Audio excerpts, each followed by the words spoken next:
Trend இப்போ வந்துருச்சுல horror காமெடிக்கு, அதே follow பண்ணிட்டு இருக்காங்க. அதே ஜோக்ஸ் மாதிரி போய் ரீசைக்கிள் பண்ணிட்டு இருக்காங்க. ஸோ அதனால பிடிக்கல. யோகி பாபு அதான் லைக் ஜோக்ஸ் நல்லா எழுதல அவங்களுக்கு. ஸோ அதனால அவங்களும் எதுவும் பண்ண முடியல. ஹாரர் ஒன்றுமே இல்லை. காமெடி ஓரளவுக்கு 2-3 ஜோக்ஸ் தான் லேண்ட் ஆனிச்சு, மற்ற லேண்ட் ஆகல. படம் நல்லா சூப்பரா இருக்கு.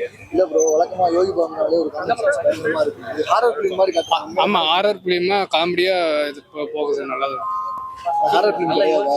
ஹாரர் பிலிம் தான் காமெடியா இருக்குது. பாதி படத்துக்கு மேல ஹாரரா தான் இருக்கு. லேக் ஆகல, அப்படியே கண்டினியூஸா போகணும். காமெடியா தான் அங்கங்க வருவாரு. அப்புறம் 3 பேர் அந்த என்னது அந்த கிரீடத்தை திரட்டுறதுக்காக வருவாங்க. அதுக்கு பதிலாக வந்து என்ன தெரியுமானா, நீ என்னோடது எடுத்துட்டு போவீங்களான்னு கேட்பாரு யோகி பாபு வந்து. அப்புறம் பார்க்கும்போது பார்த்தீங்கன்னா எல்லாம் மனுஷங்கள்லாம் செம்ம பாருங்க அப்படின்றது அப்படி சொல்லுவாரு. அவ்வளோதான். இல்லை, உள்ள போனால் பேய் பண்ணி காட்டுறாங்க. ஆமாம், பேய் வந்து யோகி பாபு தான். அது வந்து செகண்ட் ஹாஃப்ல தான் தெரியுது பேய் இருக்குன்னு. அது வரைக்கும் பேய் படம் மாதிரி தெரியல. மற்றபடி மற்ற காமெடி ஆக்டர்ஸ்லாம் கரெக்டான ஸ்பேஸ் கொடுத்துருக்காங்களா? ஏன்னா யோகி பாபு மெயின் பண்றாரு. இல்ல, யோகி பாபு தான் சும்மா வந்துட்டு போற மாதிரி இருக்கு. அவர் தான் இதுல கேமியோ மாதிரி இருக்கு. கேமியோ மாதிரி வந்துட்டு போறாரு. அவரு படம் மாதிரி இல்ல. அவரோட லவ் சீன்ஸ்லாம் எந்த அளவுக்கு? லவ் சீன்லாம் ஒன்றும் இல்லை ப்ரோ. அதெல்லாம் சும்மா ஏதோ கான்வா மாதிரி வந்துட்டு அதான் பேசிட்டு போயிட்டு இருக்காங்க. அவ்வளவுதான். ட்ரெய்லர்ல நம்ம பார்த்த பேய் வந்து பேய் எதுவுமே காட்டல. படத்துல ஏதாச்சும் பேயை காட்டுறாங்களா? ஃபர்ஸ்ட் ஹாஃப்ல வரைக்கும் எதுவுமே காட்டல. செகண்ட் ஹாஃப்ல தான் பேய் இருக்குன்னு, பேய் படனே தான் தெரிஞ்சுச்சு. அது வரையும் பேய் படனே தெரியல. இது வந்து ஒரு கிரீடத்துக்காக வந்து சண்டை போடுறாங்க. அதுவும் லாஸ்டா வந்து யோகி பாபு சார் வந்து ஒரு மெசேஜ் சொல்றாரு. லவர்ஸ்லாம் வந்து பாத்தீங்கன்னா பிரச்சனை வேண்டாம் அப்படின்னு சொல்லி ஒரு நல்ல மெசேஜ் கொடுத்துருக்காரு. படம் நல்ல காமெடியா வந்திருக்கு. நல்லா எல்லாரும் அவங்க நல்லா பண்ணிருக்காங்க. ரொம்ப அருமையா பண்ணிருக்காங்க. 9 பாயிண்ட் மார்க் கொடுக்கலாம். படம் சூப்பர். வரைக்கும் காமெடி நல்லா இருந்துச்சு. எல்லா காமெடியும் நல்லா பண்ணியிருந்தாங்க. யாரோட காமெடி நல்லா ஒர்க் அவுட் ஆயிருந்துச்சு? எல்லாமே சென்ட்ரா யோகி பாபு சார், சென்ட்ராயன் சார் எல்லாமே நல்லா பண்ணியிருந்தாங்க. பாலாவும் கவுண்டர்ல நல்லா இருக்கு. ஃபர்ஸ்ட் ஹாஃப்லயும் கொஞ்சம் வராரு, செகண்ட் ஹாஃப்லயும் கொஞ்சம் வராரு. காமெடி கவுண்டரு எல்லாமே நல்லா பண்றாரு. நல்லா இருக்கு. வழக்கம் போல ஒரு கவுண்டர்ல நல்லா இருக்கு. சூப்பரா இருக்கு. ரொம்ப நல்லா இருந்தது. ஃபர்ஸ்ட் ஹாஃப் சூப்பரா இருந்தது. செகண்ட் ஹாஃப் அதை விட தரமா இருக்கு. யோகி பாபு செம்மையா இருக்காங்க. இனியா செம்மையா கம்பேக் கொடுத்திருக்காங்க. ரொம்ப நல்லா இருக்கு. ஃபேமிலியோட பார்க்கலாம். யோகி பாபு சார் ஆக்டிங் வந்து இதுல வந்து ரொம்ப டிஃப்ரெண்டா இருந்துச்சு. ரொம்ப நல்லா இருந்துச்சு. இது மாதிரி வந்து ஒரு காமெடியா ஒரு எப்பவுமே நம்ம வந்து பார்த்துருக்கோம். இதுல வந்து ரொம்ப ஒரு எமோஷனலாவும் இருக்கு. அட் த சேம் டைம் வந்து அதுல ஒரு லாஸ்ட் ஒரு மெசேஜும் சொல்லியிருப்பாரு. ஸோ நல்லா இருக்கு படம். மொட்டை ராஜேந்திரன் சார் வந்து ஃபர்ஸ்ட் ஆஃப் இது என்ட்ரி சாங்ல வந்து அழகா பண்ணிருப்பாரு. ரொம்ப டான்ஸ் பண்ணிருப்பாரு. அதுல சார் வந்து டான்ஸ் பண்ணுவாரான்னு வந்து ஒரு எங்களுக்கே ஆச்சரியமா இருந்துச்சு. ரொம்ப நல்லா பண்ணியிருந்தாங்க. ரொம்ப ஓவர் ஃபன் நல்லா இருந்துச்சு படம். ஃபேமிலியோட நல்லா பார்க்கலாம்.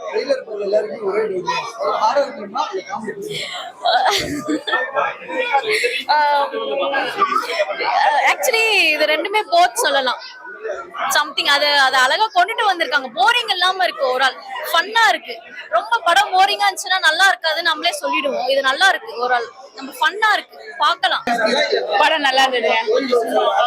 சூப்பரா இருந்தது. யோகி பாபு சாங் ஒரு சாங் இருந்தாலும் நல்லா இருந்தது. சாங் காமெடியா ஃபேமிலியோட என்டர்டைன்மெண்ட் பண்ணி பார்க்கலாம்.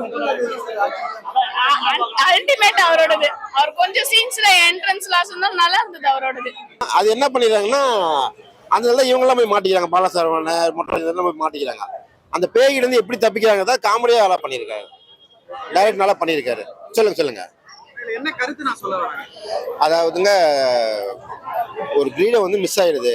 அது வந்து பாகுபாடுவது அண்ணன் தம்பிக்குள்ள. அது எதுவும் இல்லாம யார்கிட்ட கிரீடம் இருந்தாலும் பரவாயில்லாம், சரிங்களா? கிரீடம் யார்கிட்ட இருந்தாலும் பரவாயில்ல, அதை திருவிழா நல்லபடியா நடக்கணும் அப்படிங்கிறது தான் ஸ்டோரியா சொல்லியிருக்காங்க. அதை வந்து ஹாரர் கலந்த காமெடி மூவி.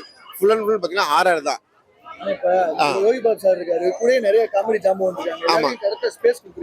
எல்லாத்துக்கும் ஒவ்வொருத்தருக்கும் ஒவ்வொரு இம்பார்ட்டன்ட் கொடுத்துருக்காங்க. யோகி பாபு சாருக்கு என்ன சொல்லணுமோ அதை கரெக்டாக கொடுத்துருக்காங்க. அதே மாதிரி பாலசரவன் சார், மொட்டராஜன் சார், அஸ்வின், அப்புறம் ஹீரோவுக்கு இனியா மேடம், எல்லாத்துக்குமே தனித்தனி கரெக்டா அவங்களோட இம்பார்ட்டன்ட் எல்லாமே இருக்கும். யாருக்குமே இது இல்லாம இல்ல. சாங் 3மே சூப்பரா இருக்குது. ஒண்ணு வந்து பாத்தீங்கன்னா ஓப்பனிங் சாங்ஸா போட்டுறாங்க. அந்த 2 சாங்ஸ்ல அந்த பேய் சாங்ஸ் வந்து தெரியவே மாட்டேங்குது. போடவே தெரியல. நல்லா இருக்கு. கண்டிப்பா கிட்ஸ் ஃபேமிலிக்கு மட்டும் தான் பிடிக்குமே. எல்லாம் வயிறு வேலை வேலைக்கு சிரிக்கலாம். நீங்க வெளியே வரக்குள்ள பாருங்க குழந்தைங்களா தான் ஃபுல்லா வருவாங்க. ஹீரோ இனியாவும் நல்ல ஹோம்லயே நடிச்சிருக்காங்க. நல்ல ஃபேமிலியோட வந்து பார்க்கலாம். ஃபர்ஸ்ட் ஹாஃபும் போர் அடிக்காம போச்சு, செகண்ட் ஹாஃபும் போர் அடிக்காம போச்சு. படத்துல 3 பாட்டு எப்படி வந்து 3 பாட்டா? ஒரு பாட்டு தான் நல்ல ஹிட் ஆன மாதிரி இருந்துச்சு. சூப்பரா இருக்கு படம், பார்க்கலாம். எல்லாருமே வந்து ஃபேமிலியோட பார்க்கலாம். இதுல வந்து காமெடி ஆக்டர்ஸ் நிறைய பேர் கலந்து ஆமா, எல்லாத்துக்கும் கரெக்டான space ஒட்ட ராஜேந்திரன் சூப்பரா, அவர் அஸ்யூஷல் இந்த தில்லுக்கு துட்டு அந்த மாதிரி நிறைய காமெடி படம் நடிச்சாரு. இந்த படத்துலயும் நல்லா நடிச்சிருக்காரு. அவரோட effort. Sendrayan I don't know, தெரியாது. மற்றபடி எல்லாமே நல்லா இருக்கு. overall kids and family தான் வந்து பாத்துக்கலாம். பார்க்கலாம், கண்டிப்பா பார்க்கலாம். நல்லா என்ஜாய் பண்ணி பார்க்கலாம். எண்டு வரைக்குமே யோகி பாபு சூப்பரா நடிச்சிருக்காரு. என்ன மெசேஜ் சொல்ல வராங்க? மெசேஜ்னா ஒன்றும் இல்லைங்க, அஸ்யூஷுவல் தான். லவ் பண்ணா கல்யாணம் பண்ணா சேர்த்து வைக்கணும், அவங்களோட ஃபீல் புரிஞ்சு சேர்த்து வைக்கணும், வேற ஒருத்தவங்களுக்கு கல்யாணம் பண்ணக்கூடாது, ஈகோவை விட்டு கொடுக்கணும், அந்த மாதிரி.